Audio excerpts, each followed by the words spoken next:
오늘과 내일 오전 오후에 계속해서 요 사도행전 11장 19절부터 30절까지 내용들을 가지고 세 번 말씀을 함께 들을 것입니다. 오늘은 19절부터 21절 말씀입니다. 짧은 구절이니까 우리 함께 같이 합독하도록 하겠습니다. 19절부터 21절입니다. 시작.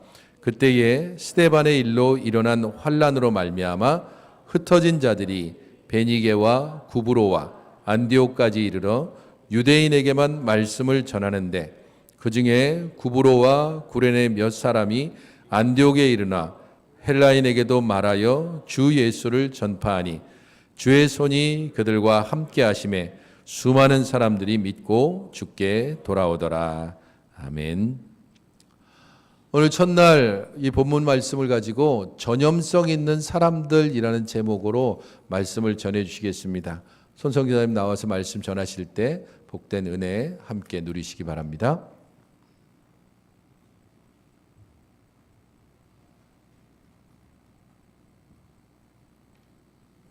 안녕하세요. 네, 반갑습니다. 네. 지금 그 목사님이 소개해 주신 것처럼 저는 1990년에 인도네시아 선교사로 갔습니다. 제가 인도네시아 선교사로 가기 전에 한국에서 하던 일은 국립세무대학이라고 하는 곳에서 회계학을 가르치고 있었습니다. 어떤 분들이 생각할 때 교수하다가 선교사로 가셨어요. 뭐 이렇게 얘기하는데 그게 아닙니다. 그 반대입니다. 반대. 저는 원래 선교사가 되기로 작정했었어요. 네. 그래서 제가 대학원 다닐 때 제 마음속에 하나님이 아주 분명하게 주신 건 뭐냐면 너는 선교사가 되라 이렇게 말씀하셨어요. 그리고 특별히 인도네시아의 얘기를 듣고 제가 나는 인도네시아 선교사로 가겠다 그런 생각을 아주 굳게 갖고 있었습니다. 그런데 제가 대학원을 마치던 해에 아주 신기한 일이 벌어졌어요. 저는 전공을 회계학을 했는데 전국적으로 회계학과가 많이 생겼어요. 그래서 회계학을 가르칠 사람이 부족했습니다. 그래서 회계학을 가르칠 사람을 구하느라고 막 학교마다 난리가 났어요. 그래서 저한테도 그 소식이 온 거예요. 그래서 혹시 대학에서 강의를 하겠느냐. 그러면 일반 직장을 가기는 어려운 상태인데 저는 일반 직장 가는 것보다 회계학 교수가 되는 게 좋겠다고 생각했어요. 왜냐하면 어차피 나는 인도네시아 선교사로 갈 거니까 그냥 일반 회사라는 게 뭐 아침 일찍 가고 저녁에 늦게 오고 하잖아요. 그래서 그렇게 하다가 선교사로 가는 것보다는 그래도 교수는 좀 여유가 있으니까 그래서 그렇게 뭐 선교 준비도 하고 그렇게 하다가 가면 좋겠다 그렇게 생각해서 그냥 교수를 하기로 한 겁니다. 제가 교수가 선교사가 되겠다는 마음은 아주 굉장히 굳어 있어서요. 제가 대학 때부터 선교사가 되겠다고 결심한 다음에 하나님 앞에서 제가 안 하기로 한 게 있었어요. 절대로 안 하기로 한 게 결혼입니다. 결혼을 안 하기로 했어요. 왜냐면 선교지는 굉장히 어려울 거고 저 혼자 가서 그냥 고생하면 됐지. 거기 부인을 데려가가지고 고생하고 또 거기 애들까지 나오잖아요. 이제 결혼하면 그러면 애들이 막 무슨 야자나무 같은데 올라가서 이렇게 따먹고 막 이럴 것 같아가지고 애들 교육 못할 것 같다. 이래서 제가 결혼하지 않기로 했어요. 근데 제가 이제 대학원을 마치고 강의를 시작할 때 그때까지 저는 여자하고 한 번도 데이트를 해본 적이 없어요. 네. 안 믿는 표정이신데 믿으셔야 합니다. 네. 한 번도 무슨 차를 마신다든지 뭐 식사를 한다든지 뭐 그래 본 적이 없어요. 의도적으로 제가 절대로 그런 왜냐면 제가 조금이라도 이렇게 그런 분위기를 주면 어떤 자매들이 또 상처받을 거 아니에요. 그러다가 내가 결혼 안 할 거예요 이렇게 하면. 그래서 절대로 그 자매들을 개인적으로 만나지 않았습니다. 그냥 모임에서만 이렇게 만나고. 근데 이제 제가 노래하는 걸 좋아해서 우리 고등학교 친구들 중에 사중창을 하던 친구들이 있었어요. 근데 친구 중에 한 명이 이제 군대에서 막 제대해가지고 나와서 약혼을 했어요. 약혼을 했다고 그런 얘기를 들었습니다. 근데 그 친구 중에 한 친구의 누나가 이제 한 2달쯤 후에 결혼을 하기로 했는데 우리가 그래서 이제 그때 사중창을 하자 그래가지고 사중창 연습을 하러 갔는데 저는 그냥 우리끼리만 모이는 줄 알았어요. 그랬더니 그 군대에서 제대한 친구가 자기 약혼녀를 데리고 나왔어요. 아마 약혼녀를 좀 자랑하고 싶었던가 봐요. 내 약혼녀가 있다 이렇게. 근데 이제 우리는 그 약혼녀를 여기 앉혀놓고 뭐 사중창 연습도 하고 그다음에 대화도 좀 나누고. 근데 약혼녀가 이제 저를 이렇게 쭉 본 거예요. 그리고 굉장히 마음에 들었나 봐요, 제가. 그러니까 뭐 이상한 생각하지 마시고 그럴 수 있잖아요. 여러분이 뭐 결혼을 하셨어도 어떤 남자를 보면 저 남자 참 괜찮다 이런 생각할 수 있을까요, 없을까요? 할 수 있죠. 우리 수종교회 분위기는 좀 이렇게 과묵하신가 봐요. 그러시구나. 네. 근데 뭐 오늘 저녁은 안 그러셔도 됩니다. 그냥 근데 여기 그 혹시 경상도 분들이 많으세요? 그러시구나. 네. 이해가 됩니다. 네. 제가 대구에만 가면요 분위기가 완전 다릅니다. 대구에 가면 안 웃어요. 절대 안 웃어요. 네. 아무리 제가 웃겨도 안 웃어요. 네. 그래서 제가 그럴 때마다 제가 대구에 왔구나 이렇게 딱 생각을 합니다. 그래서 제가 대구에만 가면 하는 그 조크가 하나 있습니다. 그 대구의 어떤 할머니가 나이 굉장히 많아가지고 교회를 다니기 시작했는데 그 할머니한테 큰 변화가 일어났어요. 교회 다니면서부터. 어떤 변화가 일어났냐면 커피를 계속 드시는 거예요. 커피를. 아침에도 몇 잔, 점심에도 몇 잔, 저녁에도 몇 잔. 그래서 그 주변에 있는 사람들이 너무 이상하게 생각했어요. 왜 할머니가 교회를 다니면서부터 저렇게 커피를 막 마실까? 그전에는 한 잔도 안 마셨는데. 그래서 어느 날 어떤 사람이 물어봤대요. 할머니한테. 할머니 왜 그렇게 커피를 마셔요? 그러니까 그 할머니가 아이고 내가 구원을 받으려고 하지 그러셨대요. 그래서 아니 구원하고 커피하고 무슨 관계가 있습니까? 그러니까 그 교회 가면 찬송하되 커피로 구속을 받았네 그랬다고. 그래서 그때부터 커피를 마시기 시작하셨다는 거예요. 죄송합니다. 네.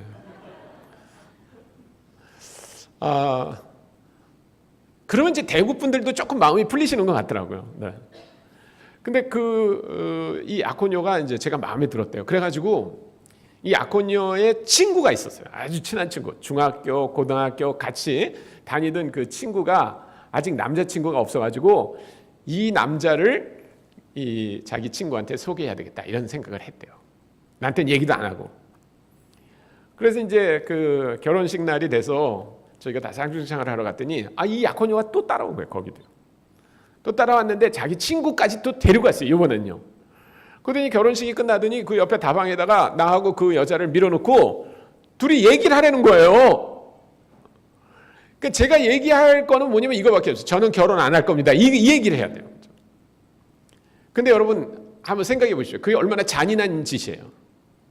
그 여자는 나름대로 어떤 남자 소개받는다고 뭐 화장도 이쁘게 하고 옷도 이쁘게 입고 그러고 나왔는데 거기다 대놓고 저는 결혼 안 할 건데요 이렇게 말할 수가 없잖아요. 그래서 제가 돌려서 말한다고 그 여자분한테 저는 인도네시아 선교사로 갈 겁니다 이렇게 말했어요. 이 친구들이 몰라요. 제가 인도네시아 선교사가 될 거라는 거. 근데 이 여자를 만났기 때문에 할 수 없이 제가 얘기한 거예요. 그냥 짐 싸가지고 빨리 가라고. 근데 이 여자가 눈이 동그래지더니 저한테 그러세요? 저는 중국 선교사가 될 건데요 그러더라고요. 할렐루야. 그래서 우리 둘이 결혼하기로 했어요. 그냥 만나가지고. 아니 그 다음날 결혼한 거 아니에요.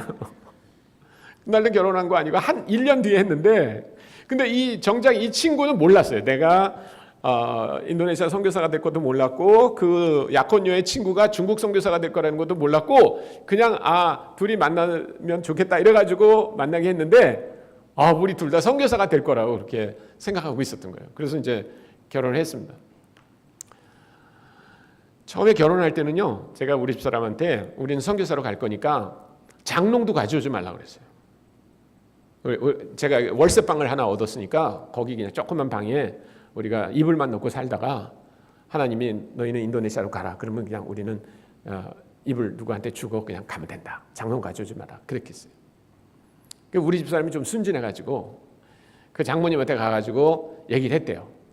아, 우리 그 손서방이 장롱도 아무것도 가져오지 말고 이불만 딱 가져오라고 그랬다고. 근데 우리 장인어른은 이제 우리 집사람이 대학 다닐 때 돌아가셨고 혼자 사시는데 그 얘기를 듣고요 밤새 우셨대요. 밤새. 그거는 나를 무시해서 그런 거라고. 그래서 그 얘기를 저한테 전해주는데 제가 마음이 너무 그냥 짠하잖아요. 그래서 그러면 장롱도 가져오라고. 그래서 우리 집사람이 장롱에다 이불을 넣어가지고 그러고 왔어요. 시집을 왔어요.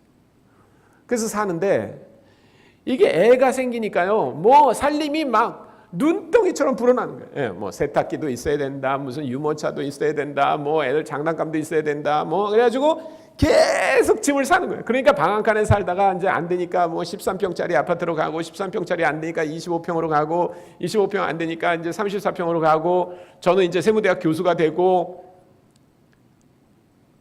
점점 제가 가려는 선교지하고는 너무나 먼 것 같은 거예요. 그래서 교수를 한 지 8년이 됐을 때 제가 하나님께 기도했어요. 하나님, 지금도 하나님이 저를 인도네시아 선교사로 부르세요. 만약에 하나님 제가 인도네시아 선교사로 가는 게 하나님의 뜻이면 사인을 하나 주십시오. 올해 안에. 그러지 않으면 저는 잊어버리고 그냥 여기서 살겠습니다. 그렇게 기도했어요. 근데 여러분 그런 기도하는 거 굉장히 위험한 건지 아시죠? 하나님이 기도를 응답하시잖아요. 그래서 그 해가 이제 11월이 지날 때까지 아무 문제가 없었어요. 그게 87년인데 아무 문제가 없었어요. 근데 그 12월 첫째 주에 우리 집에 손님이 한 분 오셨는데 이 손님하고 이제 얘기하다가 제가 그런 얘기를 한 거예요. 제가 이렇게 인도네시아 선교사가 되겠다고 오래전부터 기도하고 있었다. 그랬더니 이분이 그러냐고. 내가 인도네시아 선교사님 한 사람 아는 사람이 있는데 그 사람 주소를 줄 테니까 한번 편지를 해보라고. 그래서 제가 그분한테 편지를 했어요. 저 자카르타에 계셨어요. 그래서 이제 뭐 그분은 저를 모르고 저도 그분을 잘 모르지만 그래서 그분한테 이제 제가 편지로 저는 대학에서 회계학을 가르치고 있는데 그 전에 오래전에 이미 인도네시아 선교사가 되겠다고 그렇게 헌신했습니다. 근데 저 같은 사람이 인도네시아에 필요할까요? 그리고 질문을 했어요. 근데 그분이 저한테 답장을 했어요. 뭐라고 답장을 했냐면 소영재님, 인도네시아는 선교사 비자라는 게 없습니다. 그러니까 선교사로 갈 수가 없다는 거예요. 그런데 여기 선교사들이 대학에서 뭐를 가르치면 교수 비자는 잘 나온대요. 그래서 자기는 목사인데 그 경제학을 가르치고 있대요. 대학에서. 자기 목사인데. 그래서 저한테 나는 가짜 교수인데 당신은 진짜 교수 아니냐고. 여기 땅이라고 빨리 오라고. 할렐루야. 저는요 너무나 감사했어요. 저는 한 번도 제가 한국에서 회계학 가르치던 거를 인도네시아에서 할 거다 이런 생각 해본 적이 없어요. 당연히 저는 신학 공부하고 목사 안수받고 그러고 가서 뭐 교회를 개척하든지 그런 일을 할 거라고 생각했지 저는 한 번도 제가 가지고 있는 직업을 그대로 가서 한다 이런 생각을 해본 적이 없었어요. 그래서 정말 하나님께 감사했습니다. 그래가지고 그 중국에 가겠다는 여자와 함께 짐을 다 정리하고 그리고 인도네시아로 갔습니다. 제가 간 지역은 그 인도네시아 중에서 족자카르타라고 하는 지역인데요. 그 도시 이름이 깁니다. 족자카르타. 근데 줄여서 족자라고 부릅니다. 족자.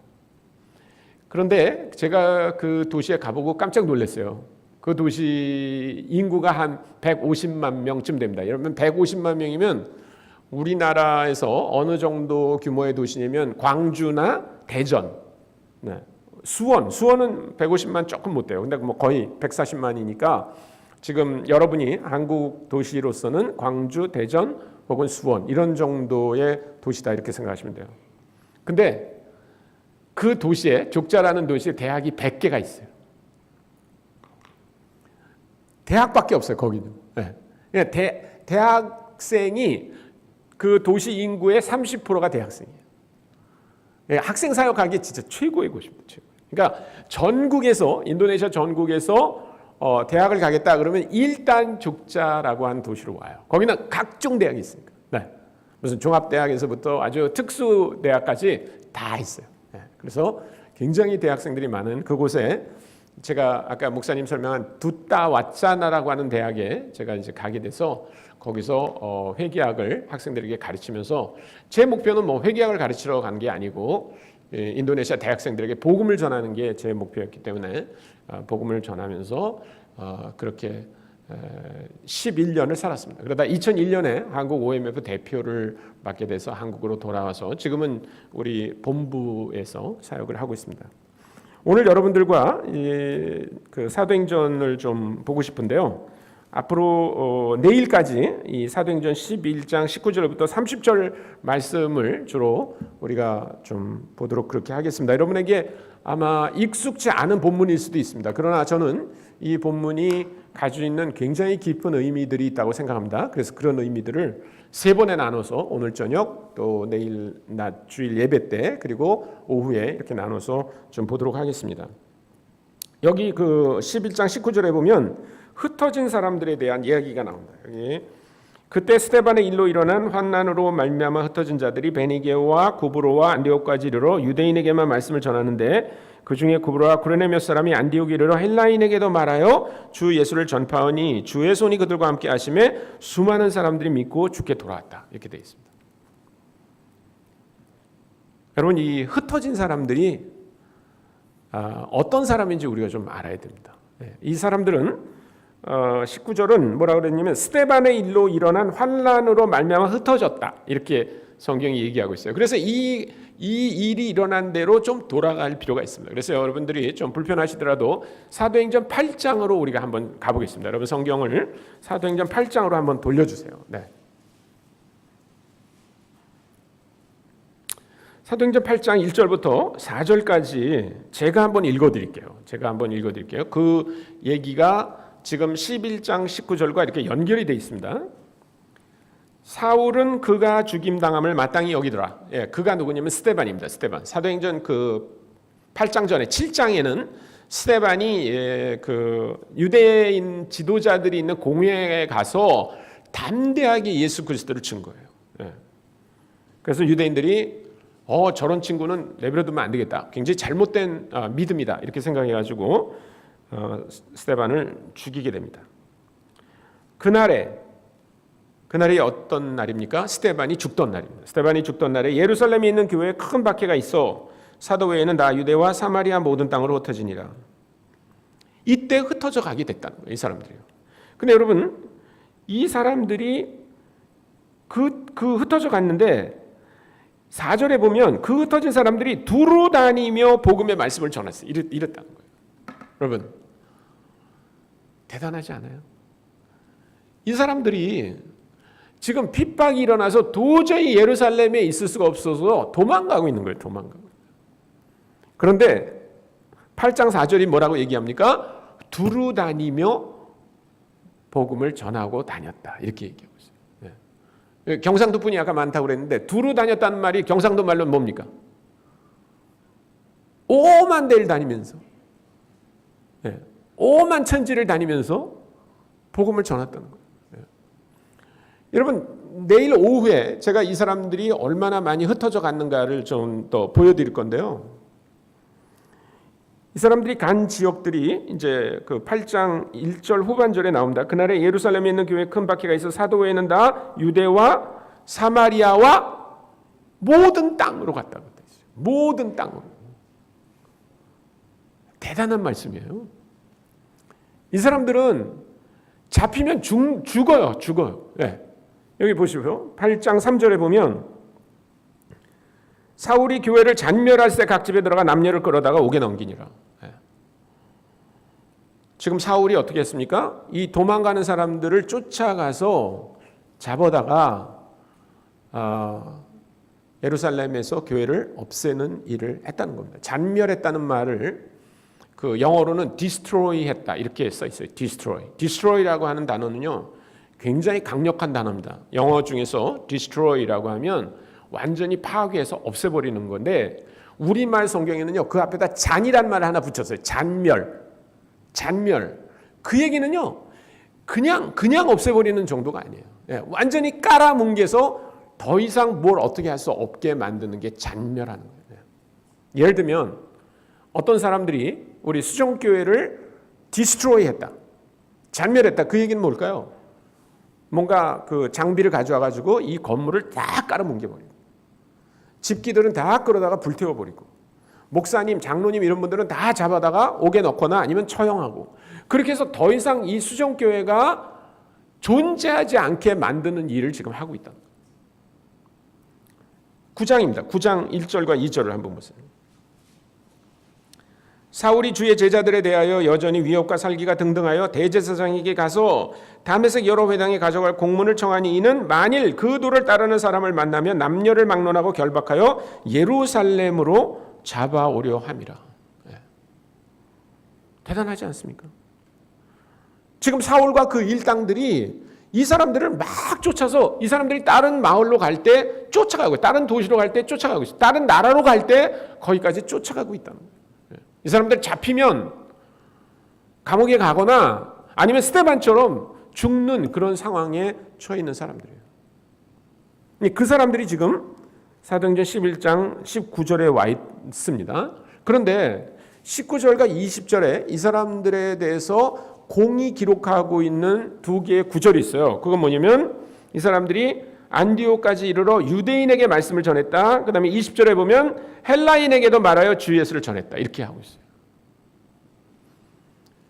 그러니까 이 사람들이 안디옥에 와서 한 일이라고는 성경이 기록하는 게 뭐라고요? 복음을 전했다는 거예요. 도저히 예수를 전할 수 있는 상황이 아니에요. 근데 이 사람들은 안디옥에서 이 사람들이 한 일을 성경은 뭐라고 기록합니까? 복음을 전했다.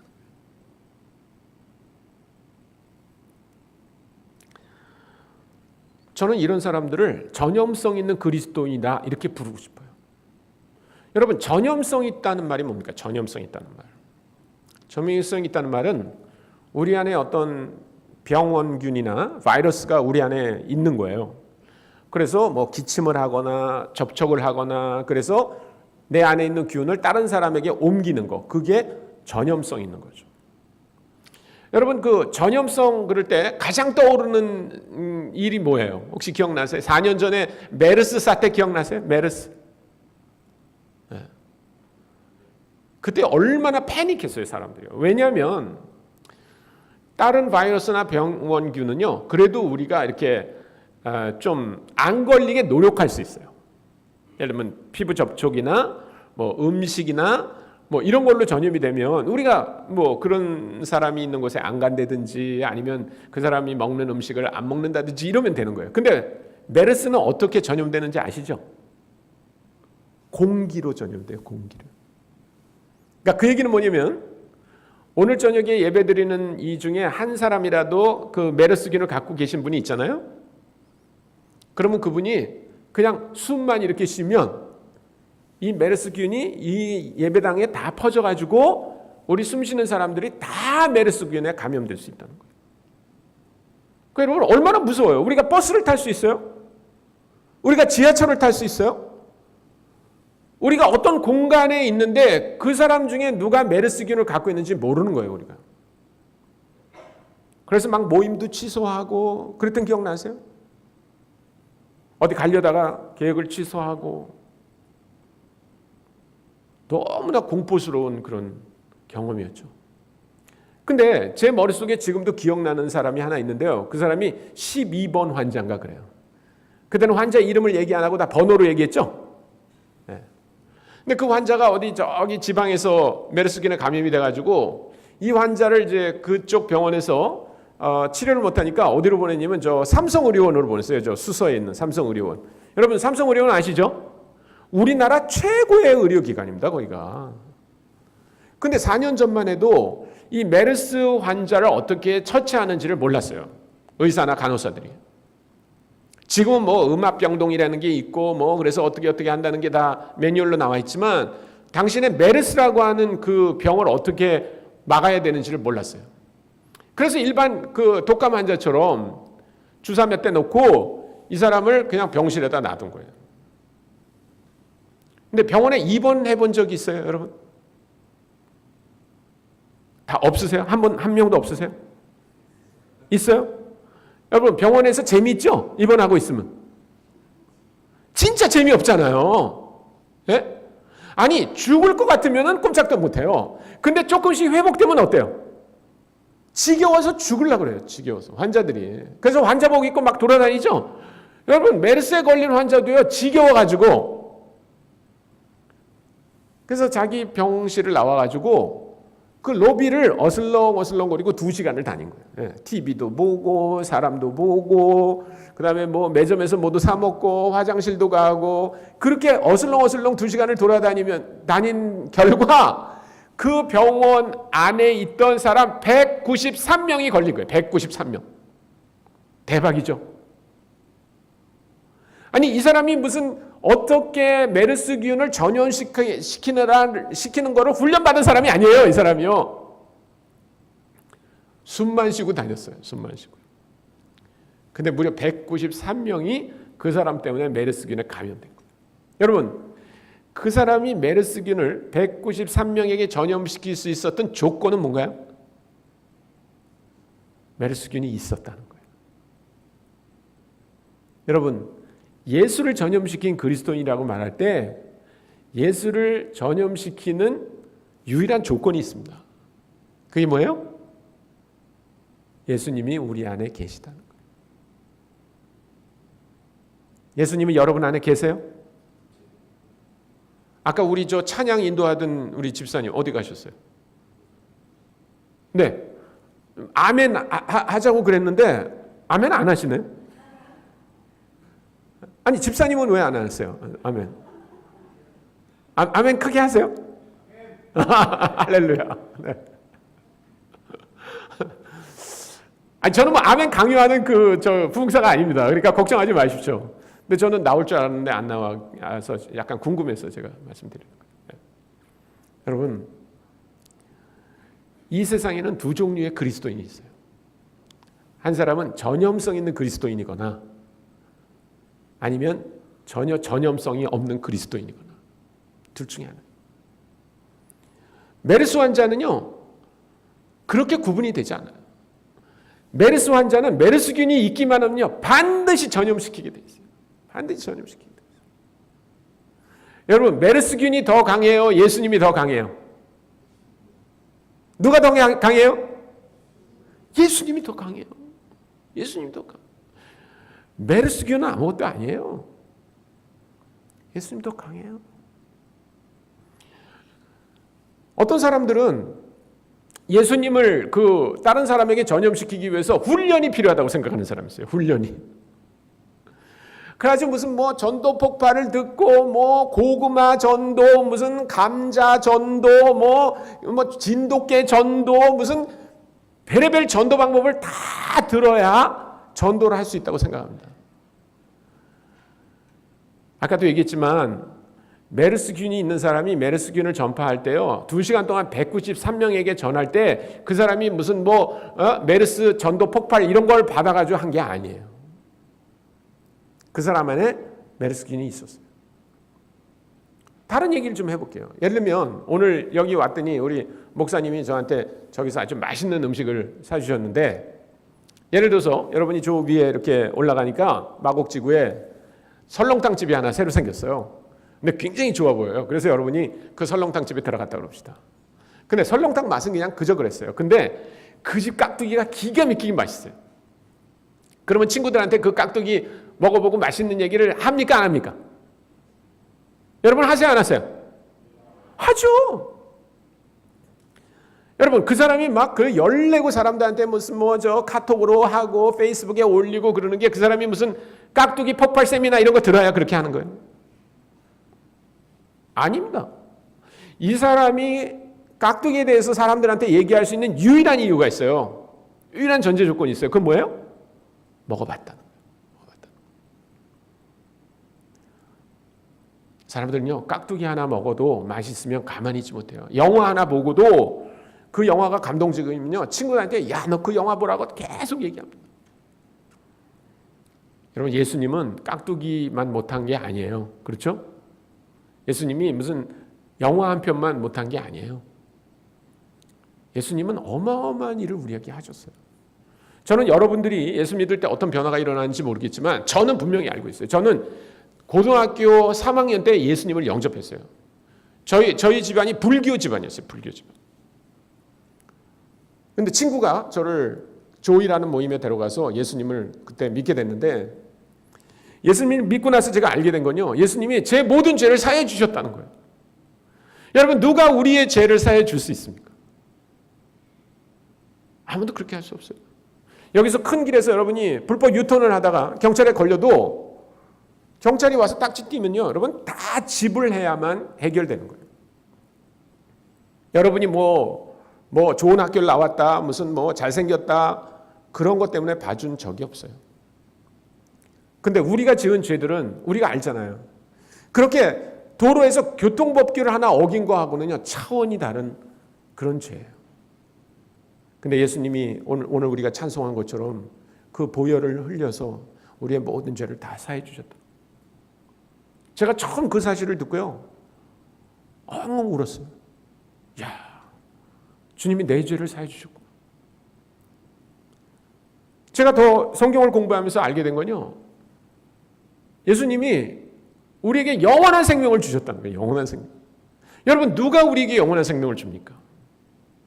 우리가 나이 들어서 몸이 안 좋아가지고 병원에 갔는데, 예를 들면 의사가 진단을 해보더니 선생님 암입니다. 수술해서 암세포를 제거하면 더 살 수 있습니다. 근데 치료비가 1,000만 원입니다. 그러면 1,000만 원 내고 우리가 수술 받죠. 돈이 아까워서 돌아가시는 분은 없을 거예요. 그렇다고 해서 그 의사가 우리를 영원히 살게 하는 게 아닙니다. 우리의 삶을 그저 몇 년 연장해 주는 것뿐이에요. 우리가 80, 90이 되면 자연적으로 죽게 돼 있어요. 우리의 생명을 몇십 년 연장해 주기 위해서도 우리가 할 수 있는 걸 딱 합니다. 근데 우리가 예수 그리스도 안에서 영원한 생명을 갖게 됐는데, 우리가 한 게 아무것도 없어요. 은혜로 그 영원한 생명을 갖게 됐다는 거예요. 여러분, 우리가 부활의 소망이 있어요. 부활의 소망. 우리 죽으면 끝이 아니에요. 주님께서 다 우리를 새롭게 살리실 거예요. 이런데 아멘이 나와야 되는 거 아니에요? 여러분, 그 부활의 소망이 얼마나 놀라운 건지 몰라요. 여러분, 깍두기가 우리를 그렇게 해줍니까? 영화가 그렇게 해줍니까? 아니에요. 그런데 깍두기 하나 맛을 봐도 막 사람들한테 얘기하고요, 드라마 한 편 봐도 막 사람들한테 얘기해요. 그거 보라고. 그러면 우리가 정말 예수 그리스도가 우리 안에 계시고 우리의 삶을 그렇게 바꿨다면, 그 예수님을 다른 사람한테 말 안 하는 게 이상하죠. 어떤 사람들은 자기의 처지가 예수 그리스도를 전할 만한 상황이 아니기 때문에 못 전한다고 생각하는 사람이 있어요. 근데 여러분, 한번 여기 나오는 이 흩어진 사람들을 생각해 보십시오. 이 사람들은 그냥 단순히 예수를 믿는다는 이유 하나로 자기가 예루살렘에 갖고 있었던 모든 비즈니스와 모든 거 다 놓고 도망가고 있는 거예요. 근데 이 사람이 한 게 뭐라고요? 복음을 전했다는 거예요. 예수님을 가는 곳마다 계속 전했다는 거예요. 그래서 성경은 뭐라고 얘기합니까? 21절에 주의 손이 그들과 함께 하심에 수많은 사람들이 믿고 주께 돌아오더라. 여러분 수정교회에 이런 일이 벌어지기 여러분 기대하십니까? 저는요, 이런 일이 벌어질 수 있다고 생각해요. 여기 흩어진 사람들이 그렇게 했다면 우리는 더 좋은 환경 속에 있어요. 그 때문에 우리가 이 사람들처럼 하면요, 그렇게 할 수 있어요. 근데 이 사람들은 그 정도가 아니고요. 19절을 보십시오. 19절에 이 사람들이 누구에게 복음을 전했다고 돼 있냐면 유대인들에게 복음을 전했다고 돼 있어요. 유대인들에게. 근데 20절에 보니까 헬라인에게 전했다는 거예요. 여러분, 이거는 어마어마한 사건입니다. 그냥 우리가 이렇게 생각하면 안 돼요. 한국 사람에게 복음을 전하다가 여기 옆에 있는 중국 사람들에게 복음을 전했구나. 그런 정도가 아니에요. 그런 정도가 아니에요. 여러분, 유대인들은 헬라인하고 상종했어요, 안 했어요? 상종하지 않았어요. 상종하지 않았어요. 그 집에 들어가지 않았어요. 여러분, 그 10장 28절 한번 보겠습니다. 10장 28절에 보면 이제 고넬료라고 하는 사람이 있었는데, 로마 사람이에요. 로마 백부장이에요. 이 사람이 베드로를 자기 집에 초청합니다. 근데 베드로는 유대인이었어요. 유대인. 근데 이 로마 백부장한테 집에 찾아갔어요. 왜 찾아갔냐면 하나님이 가라고 그랬어요. 하나님이 막 환상을 보여주면서 유대인이 못 먹는 음식을 주고 계속 먹으라고 그랬어요. 베드로한테. 하나님이. 그래서 베드로가 깨달았습니다. 아, 내가 도저히 이방인의 집에 안 들어가지만 하나님이 가라고 하시나 보다. 그래서 고넬료의 집에 갔다는 거예요. 고넬료의 집에 가서 10장 28절입니다. 이렇게 말해요. 잘 들어보세요. 이르되 유대인으로서 이방인과 교제하며 가까이 하는 것이 위법인 줄은 너희도 알거니와. 여러분, 오늘 만약에 제가 이 수정교회에 와가지고요, 여러분들한테 이렇게 얘기했다 그럽시다. 원래 제가 수정교회 되게 오기 싫었거든요. 그럼 여러분 기분이 어떨 것 같아요? 기분 좋으시겠어요? 무슨 저런 선교사가 다 있어? 그렇게 생각하겠죠. 예. 아니에요. 저는 기쁜 마음으로 왔어요. 오늘 정말. 예. 저도 같이 기도하면서 내가 수정교회 간다. 그러면서 기쁜 마음으로 왔어요. 그렇게 얘기해야지. 여러분들이 저 강사가 참 괜찮은 강사다 이렇게 생각하지. 여러분한테 와가지고 원래 제가 오기 싫었거든요. 아니면 제가 여기 오면 안 되거든요. 근데 지금 베드로는 고넬료네 집에 가서 그렇게 말하는 거예요. 고넬료 면전에다 네가 이방인이고 헬라인이기 때문에 내가 유대인이 원래 오면 안 된다 이렇게 말했다는 거예요. 이게 그 당시 유대인과 헬라인의 모습이에요.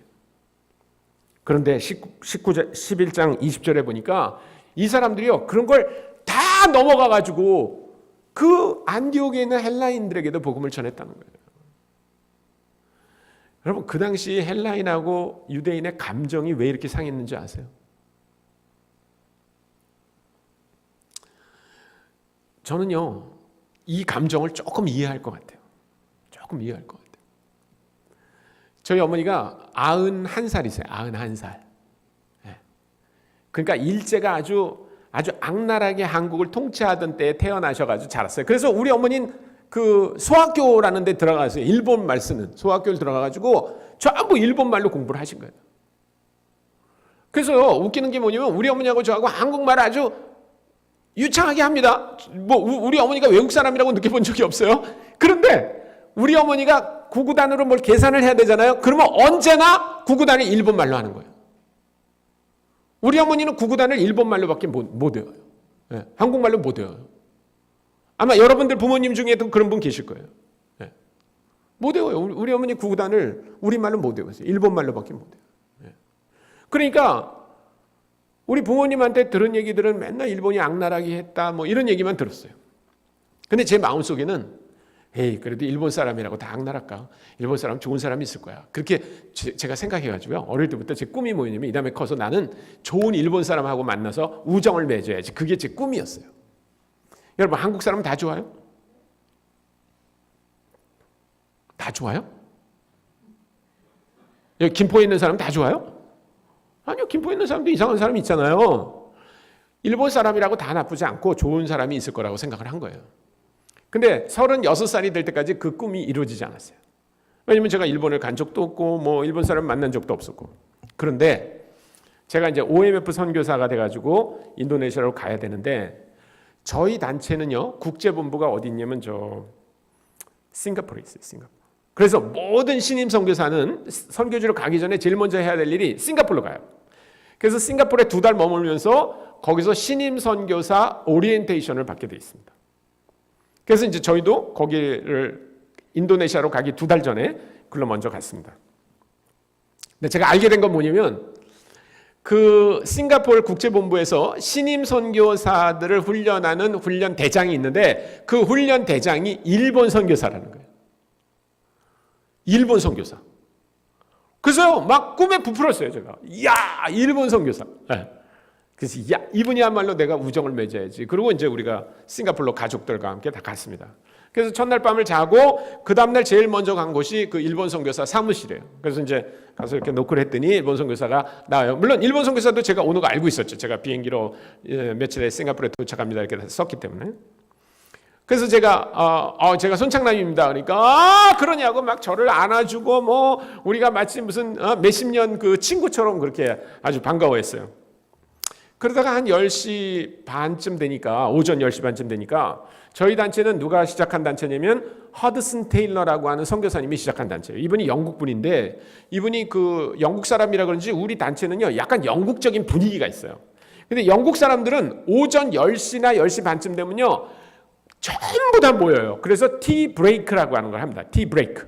그래서 티를 마시면서 서로 뭐 이제 인사도 하고 뭐 지난 얘기도 하고 뭐 일에 대한 얘기도 하고 그래요. 보통 때는 다 사무실에서 자기 일을 하다가 그래서 이 일본 선교사가 시간이 한 10시 반쯤 되니까 야 저기 티 브레이크 타임인데 우리 국제본부에 일하는 모든 스태프들이 다 모여가지고 티를 마시니까 거기 한번 같이 갈까? 그래서 저도 좋은 생각이라고 그래서 이제 그 선교사를 따라갔어요. 그랬더니 식당에 이렇게 테이블이 있는데 거기 이제 사람들이 다 모여가지고 얘기를 하는 거예요. 3, 4 모여가지고. 그래서 저희도 이제 티를 만들어가지고 그 테이블 하나에 자리가 이렇게 나눈 게 있어가지고 거기 둘이 앉아 있었는데 우리 전에 이미 싱가포르 자매 3명이 앉아서 이렇게 차를 마시면서 대화를 하고 있었어요. 근데 이제 저하고 일본 선교사가 이렇게 얘기를 하잖아요. 근데 나는 일본말을 할 줄 몰라요. 그리고 그 일본 선교사는 한국말을 할 줄 몰라요. 그러니까 우리가 어떻게 뭐로 얘기를 할까요? 영어로 하죠. 영어로 이렇게 얘기하고 이제 이렇게 영어 하는데 저는 외국에 나가서 영어를 배운 적이 없었어요. 그냥 한국에서만 영어를 배워가지고 간 거예요. 그러니까 뭐 영어로 이렇게 의사소통하는 건 문제가 아닌데 제 제스처가 문제였던 것 같아요. 제스처가. 이 일본 선교사가 저한테 뭘 물어봤어요. 너 이렇게 하겠냐? 근데 그거는 저한테 굉장히 호의적으로 물어보는 거예요. 그래서 제가 그냥 yes 이럴 수가 없더라고요. 그래서 제가 yes. 그랬더니요 일본 사람은 누가 자기 앞에서 고개를 숙이면 가만히 못 있더라고요. 근데 일본 선교사가 저한테 얼른 이렇게. 그다음에 이제 제가 뭘 물어봤어요. 이분한테 이렇게 해도 되냐 그러니까 이분이 저한테 굉장히 아주 호의적으로 yes 그러더라고요. 그러면서 고개를 좀 숙였어요. 근데 이분이 나보다 10년은 선배인데 이렇게 고개를 숙이는데 제가 어떻게 가만히 있어요. 그래서 저도 또 그러니까 우리가 영어하면서 계속 이러고 왜 그 황새가 이렇게 하는 것처럼 그렇게 하니까 아마 그 앞에 있던 싱가포르 자매들이 보니까 되게 웃기나 봐요. 그래서 그 중에 한 싱가포르 자매가 갑자기 갑툭튀라고 알아요? 갑툭튀? 갑자기 툭 튀어들어와가지고 우리가 대화하는데 물어보는 거예요. 그래서 뭐라고 물어보냐면 Hey, you guys between Japanese and Korean, why you guys are so similar? 이렇게 물어봤어요. 야, 한국 사람하고 일본 사람은 왜 이렇게 비슷하냐? 이렇게 물어봤어요. 그래서 제가 속으로 야, 이거는 정말 좋은 질문이다. 예? 아니, 한국 사람하고 일본 사람 비슷한 거 많잖아요. 그래서 제가 신라 시대부터 얘기해야 되나? 백제 시대부터 얘기해야 되나? 그리고 어떻게 하면 역사에 남을 대답을 할까? 그러고 머릿속으로 막 생각하고 있었어요. 근데 일본 선교사가 먼저 대답을 툭 하는 거예요. 뭐냐면 Yes, we are very similar between Japanese and Korean because Korea was occupied by Japan for a long time. 이렇게 말해요. 한국 사람하고 일본 사람 비슷한데 그거는 한국이 일본의 지배를 오래 받아 그렇다. 이렇게 말하는 거예요. 이런 죽일 놈이 있어요.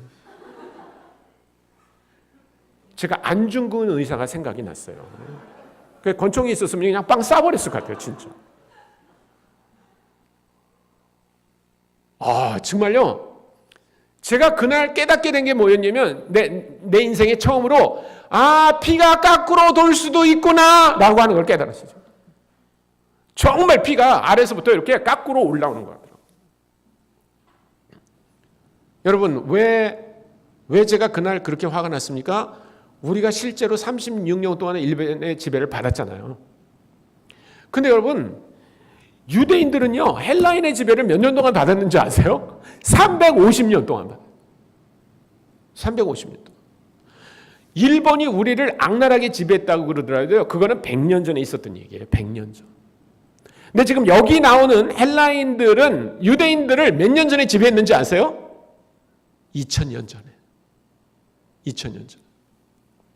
100년 전에 일본이 한국을 악랄하게 한다 그러더라도요 여기 무슨 미국 선교사, 영국 선교사, 불란서 대사, 러시아 대사 이런 사람들이 다 있었어요. 어떻게 하는지 보고 있었어요. 2000년 전에 헬라인들이 유대인들을 지배할 때는요. 아무도 그런 사람이 없었어요. 그때 강대국이라고 말하는 이 헬라는요. 아무 짓이나 했어요. 아무 짓이나. 이 사람들은요. 유대교라고 하는 걸 다 바꿔버렸어요. 그래서 심지어는 어떻게 했냐면 그 유대인들이 그 성전, 유대인들의 성전, 진짜 거룩한 곳이라고 생각해서 유대인이 아무나 들어가지도 못하잖아요. 제사장만 들어가는 곳에 그냥 일반 장군이 들어가가지고 그 소와 이렇게 염소를 태우는 그 제단에다 돼지를 태웠어요. 돼지를요. 그리고 그 예루살렘에 있던 성전을 뭐로 바꿨냐면요, 아폴론 그 신을 그 제우스 신을 섬기는 그 제단으로 바꿔버린 거예요. 여러분, 그런 모독이 어디 있습니까? 그런 모독이 어디 있어요? 한번 상상해 보세요. 예를 들면 우리나라에 예전에 무슨 단군 이렇게 제단이 있었는데 일본이 와가지고 그걸 다 신사로 바꿔버렸다든지, 예를 들면 그거는요 조선에 대한 어마어마한 모독인데요. 그 정도가 아니었어요. 헬라 사람들의 반기를 드는 유대인들은요 악랄하게 가서 죽였는데요. 일본 사람이 한국 사람을, 조선 사람을 다룬 건요 저리 가랍니다. 그 사람들은 산채로 유대인들을 톱으로 잘라 죽였어요. 산채로 이렇게. 어떤 사람은 산채로 기름을 부어가지고 이렇게 횃불처럼 밤에 이렇게 태웠어요. 산 사람을. 이런 일을 한 사람들이 헬라인이에요. 근데 유대인들이 그 사람들에게 가가지고 예수 믿으라고 얘기했다는 거예요. 그 사람들도 예수 믿고 우리가 누리는 그 복을 같이 누리자고 얘기했다는 겁니다. 어마어마한 사건이죠. 어마어마한 사건. 거기 조금 더 볼 게 있어요. 그 20절 보십시오. 헬라인에게도 말하여 주 예수를 전했다 그랬는데 대상이 문제가 아니에요.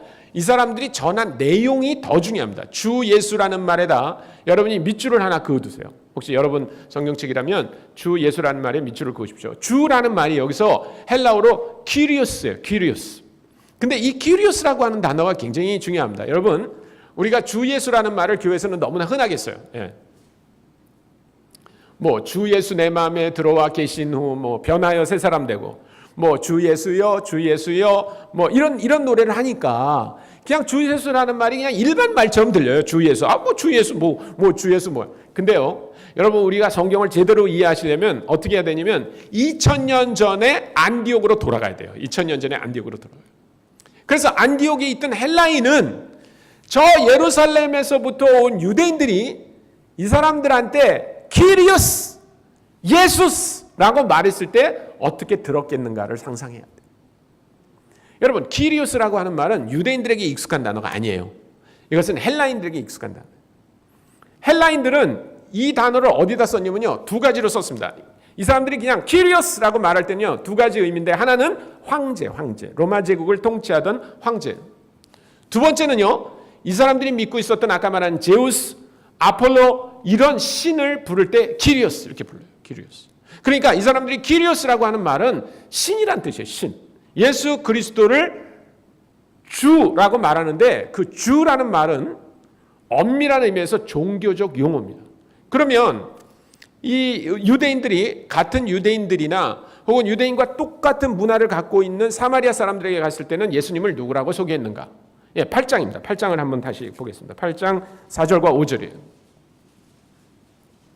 같이 읽겠습니다. 8장 4절과 5절을 우리가 한 목소리를 읽어보겠습니다. 시작. 그 흩어진 사람들이 두루 다니며 복음의 말씀을 전할세 빌립이 사마리아 성에 내려가 그리스도를 백성에게 전파하니. 뭐라고 그랬다고요? 그리스도라고 말했다는 겁니다. 그리스도. 여러분, 그리스도라는 말은 헬라어 단어로 기름 부음을 받았다는 뜻이고요. 이것을 히브리어나 혹은 아람어로 말하면요, 이 말이 메시아입니다. 메시아라고 얘기했다는 거예요. 메시아. 근데 여러분, 메시아라고 하는 말은 구약에서 나오는 말이에요. 다니엘서 9장에 보면 기름을 부음을 받은 자가 하는 말이 3번이나 나오고요. 구약 성경에 계속 메시아를 언급하고 있어요. 그러니까 구약을 이미 알고 있었던 유대인이나 혹은 사마리아 사람들에게는 메시아라고 하는 단어가 익숙한 단어입니다. 그래서 예수가 바로 메시아다, 예수가 바로 그리스도다 이렇게 말해주면 끝나는 거예요. 근데 지금 사도행전 11장 20절로 다시 돌아가 보세요. 거기 안디옥에 있는 헬라인들은 구약을 알까요, 모를까요? 몰라요. 이 사람들은 몰라요. 그래서 이 사람들에게 예수가 메시아다, 예수가 그리스도라고 하는 단어를 쓰지 않았어요. 이 사람들은 그 헬라인들이 사용하고 있었던 종교적 용어를 취해서 복음을 전하고 있는 겁니다.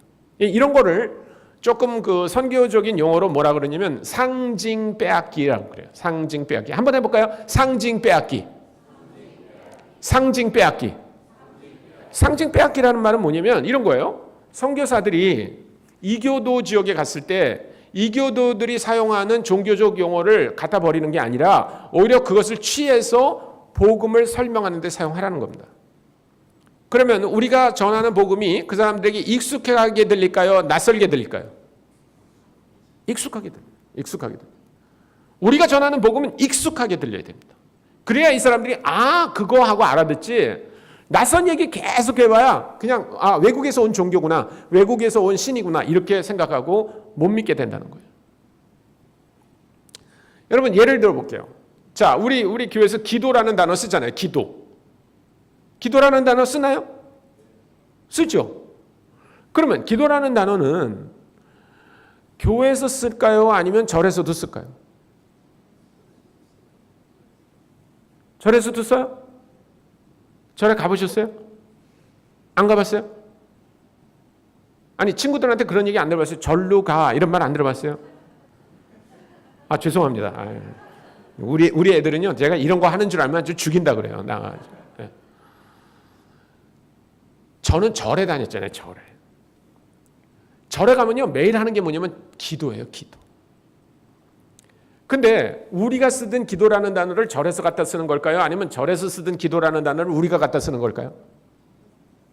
절에서 쓰던 기도라는 단어를 우리가 갖다 쓰는 거예요.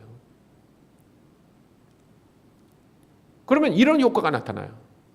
저희 어머니는 절에 다녔어요. 절에. 저희 집이 어디냐면 상도동에 있습니다. 동작구 상도동인데 그 김영삼 대통령 사저에서 한 300m만 가면 극락정사라는 절이 있어요. 큰 절이에요. 그 절에 이제 우리 어머니가 얼마나 열심히 불공을 들이러 다녔는지 스님들이 우리 어머니를 보살이라고 불렀어요. 보살. 그러니까 여기 수정교회 같으면 권사님 같은 거예요. 권사님. 그래서 제가 맏아들인데 맨날 우리 어머니 따라서 그 극락정사에 가서 이렇게 불공을 들이다가 고등학교 3학년 여름방학 때 조의에 가서 예수님을 믿고 그리고 그 극락정사에서 400m 떨어진 곳에 있는 교회에 다니기 시작한 거예요. 남현교회.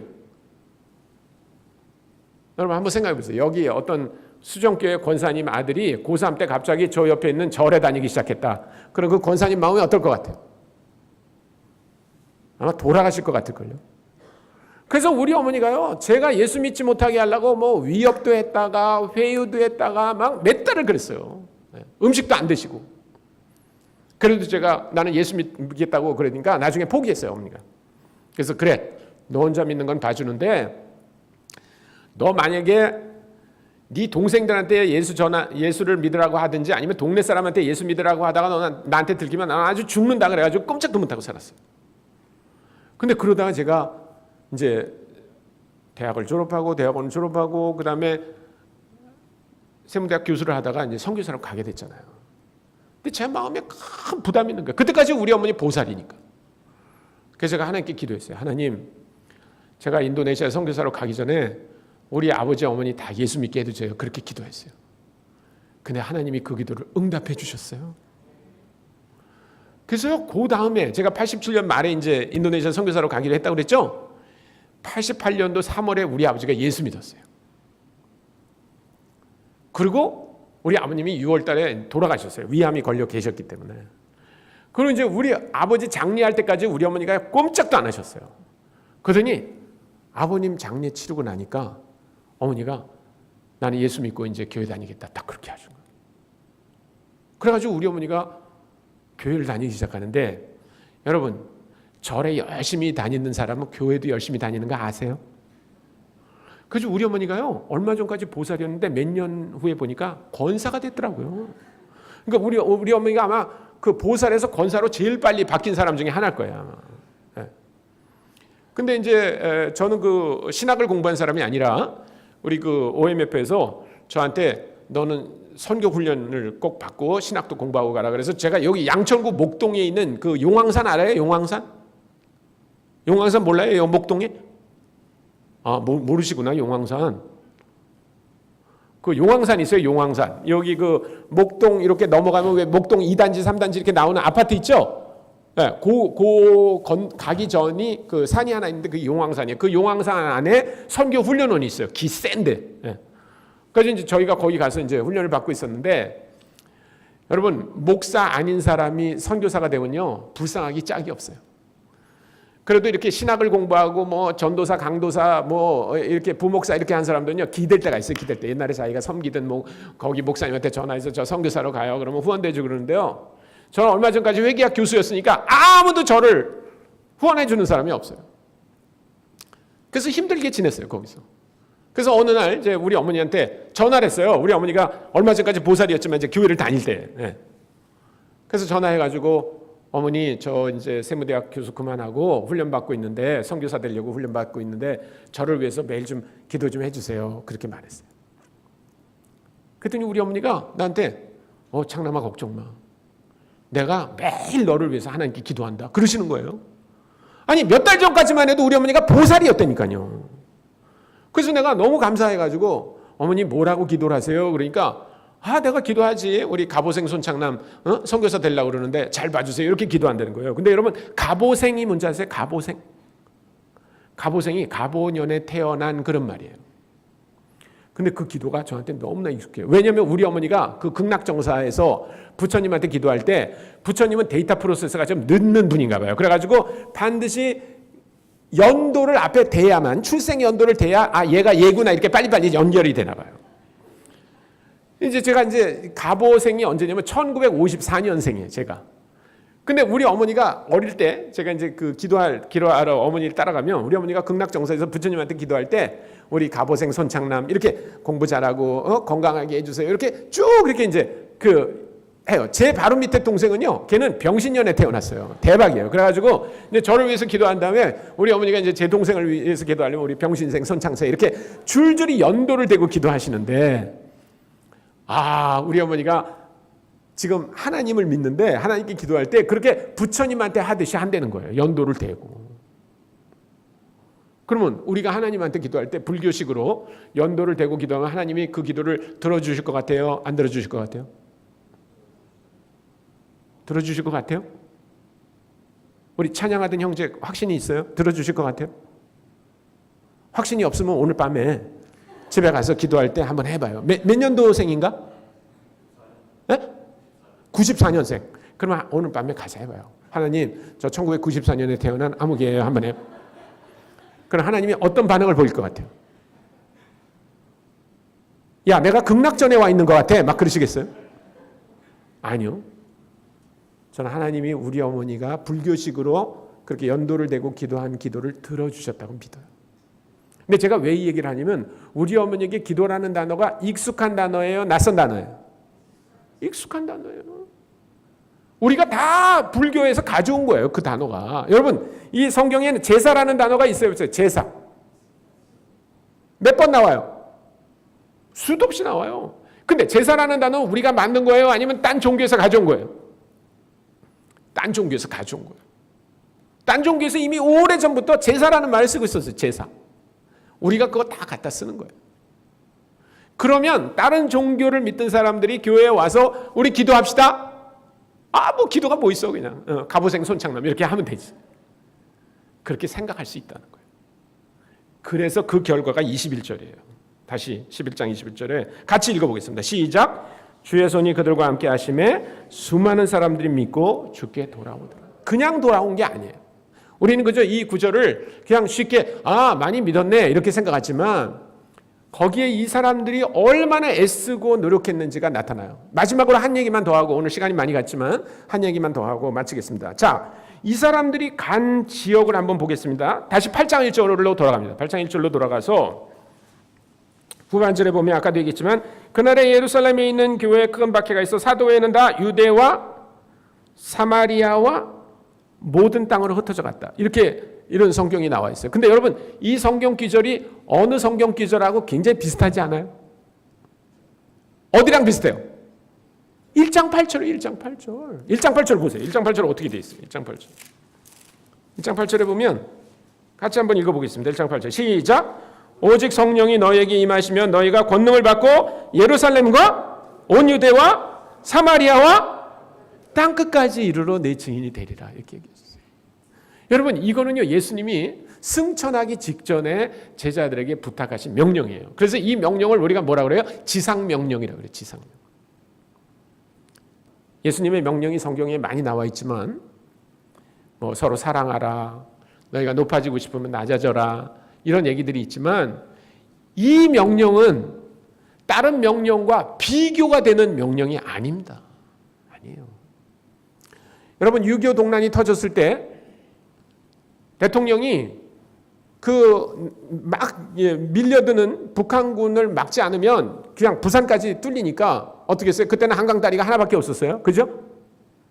그래서 한강 다리를 폭파시켜라. 폭파 임무를 맡은 군인이 그냥 도망가면 어떻게 됩니까? 끝나는 거예요. 나라가 끝나는 거예요. 그래서 이 사람들이 목숨을 내걸고 그거를 폭파시켜야 돼요. 목숨을 내걸고. 그게 지상명령이에요. 그게. 이거는 지상명령이다 그러면 그냥 목숨을 내놓고 그 일을 해야 돼요. 그게 지상명령. 우리가 예수님의 지상명령이라고 얘기하는 건요, 그냥 해도 좋고 안 해도 좋은 게 아니에요. 이 사람들은 그거를 한 사람들이에요. 8장 1절로 다시 돌아가면 8장 1절을 보십시오. 거기 우리가 주목해야 될 단어가 하나 있는데 8장 1절 후반절, 그날에 예루살렘에 있는 교회에 큰 박해가 있어 사도 외에는, 그랬어요. 사도 외에는 사도들은 안 갔다는 거예요. 그 유명한 베드로와 요한과 야고보와 마태와 이런 사람들은 안 갔어요. 근데 오히려 평신도들이 다 갔다는 거예요. 평신도들이. 여러분, 잘못하면 유명한 사람들, 예수님의 제자들, 이런 사람들이 선교를 한 것 같지만 아니에요. 그렇게 말하지 않았어요. 성경은. 오히려 이름도 없고 빛도 없는 그냥 일반 성도들이 흩어져 가면서 이 주님의 지상명령을 실천했다는 겁니다. 여러분, 지난 2000년의 교회 역사는 이렇게 예수님의 지상명령을 실천한 역사였다 해도 과언이 아닙니다. 오늘날 그 결과로 우리가 76억 전 세계 인구를 그렇게 얘기하는데 30억 정도가 예수님을 믿는 걸로 추산되고 있어요. 물론 그 중에 너미널 크리스천도 있고 뭐 이단도 있고 천주교인도 있지만 하여튼 예수를 믿는 사람을 이렇게 통합해서 통계를 내면 30억 정도예요. 그것만 보면 기쁘지만 그 말은 뭐냐면 아직도 40억이나 되는 사람들이 아직 예수님을 모른다는 거예요.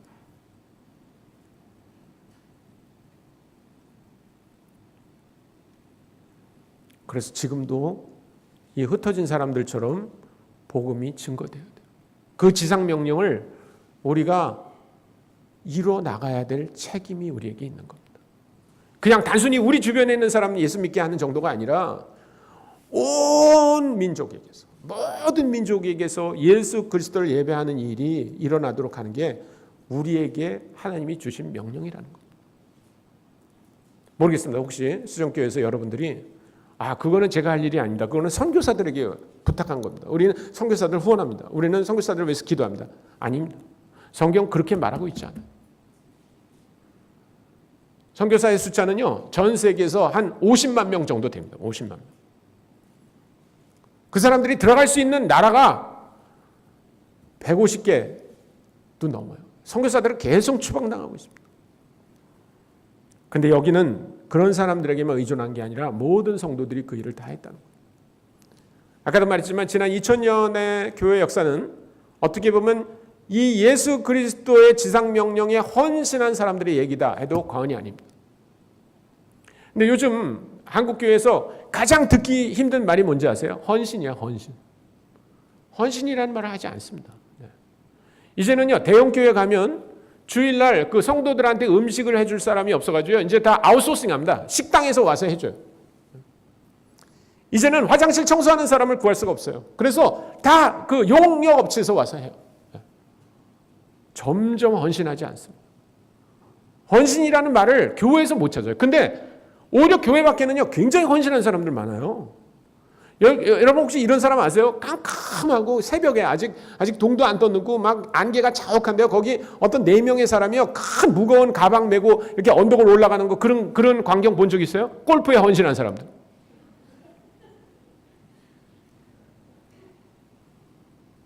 여러분 그런데 봤어요? 막 파도가 치고 막 그런 바닷가에 그 이렇게 외딴 그 바위 섬이 있는데 거기서 하루 종일 앉아 있는 사람이 있어요.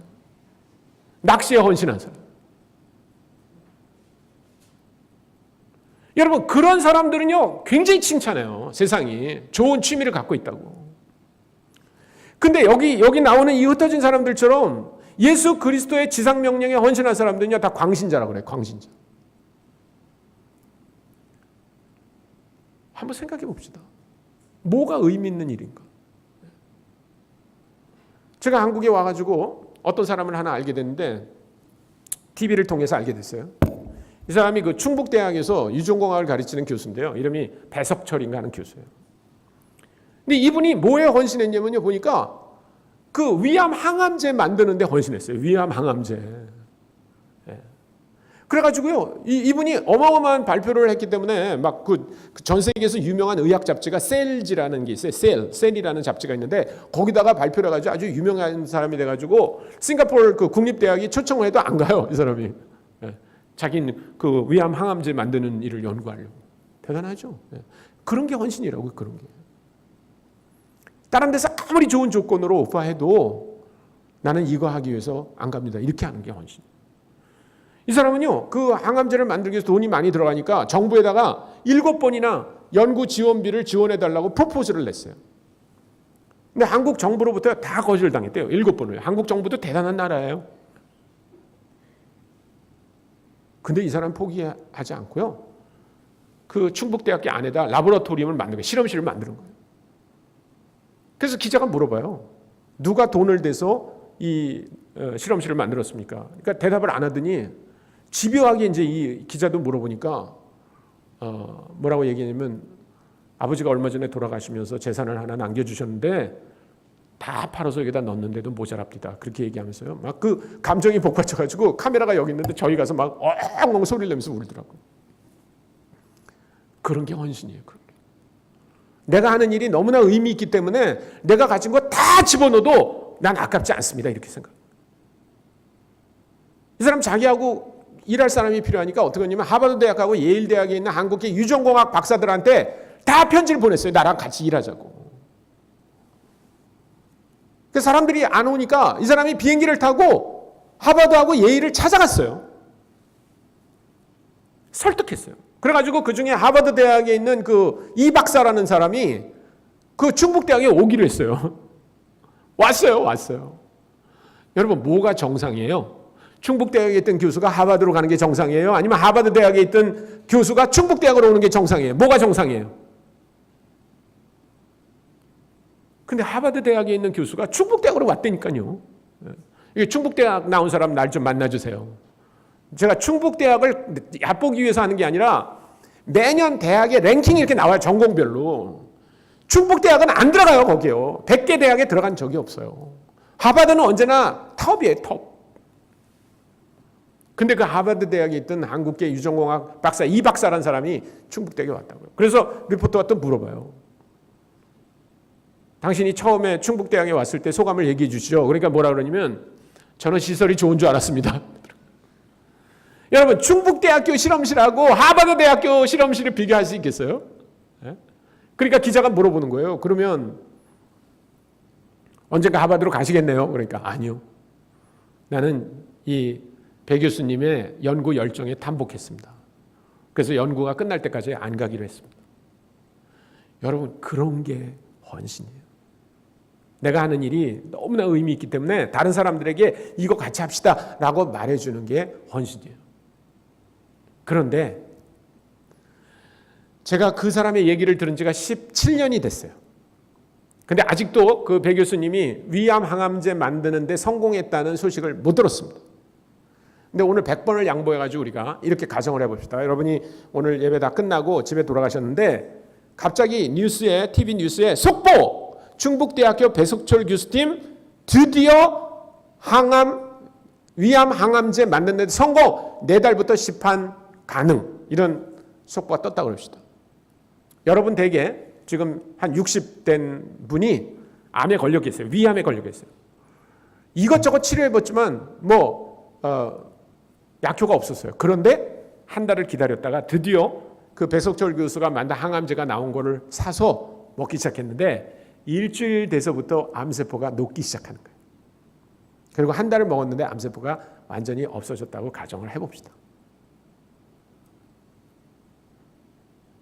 그러면 그분이 암세포에서 완전히 치료가 돼도 나이가 80, 90 되면 자연적으로 돌아가시게 돼 있어요. 그런데 우리가 여기 나오는 흩어진 사람들처럼 예수 그리스도를 전하면 우리가 전한 예수 그리스도를 믿은 사람들은 몇 년을 더 살아요? 영원히 살잖아요. 영원히.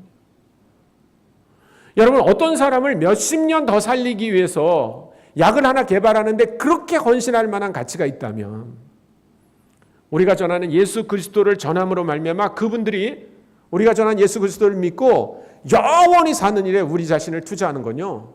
그건 어리석은 일이 아니잖아요.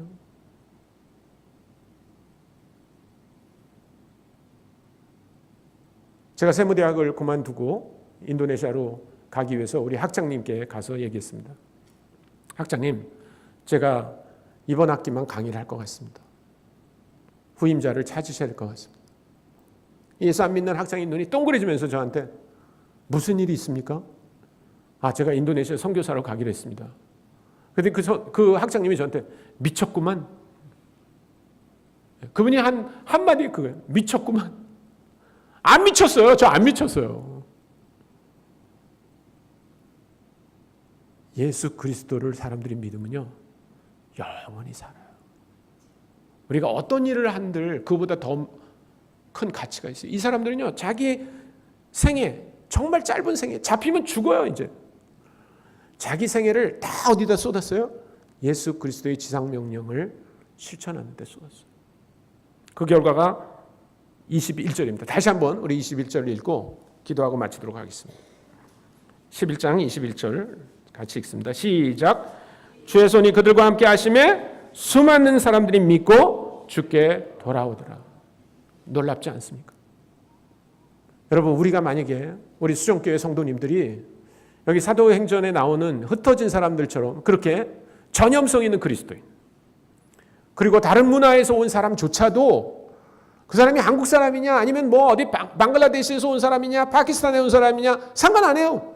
그 사람에게 그 사람들이 알아들을 수 있는 말로 복음을 전하고 예수 그리스도의 지상명령에 헌신해서 우리가 가진 것들을 아낌없이 드리고 우리의 시간과 에너지와 이런 걸 들여서 예수 그리스도를 전하면요.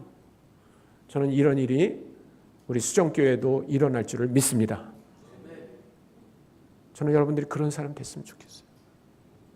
우리가 함께 기도하겠습니다.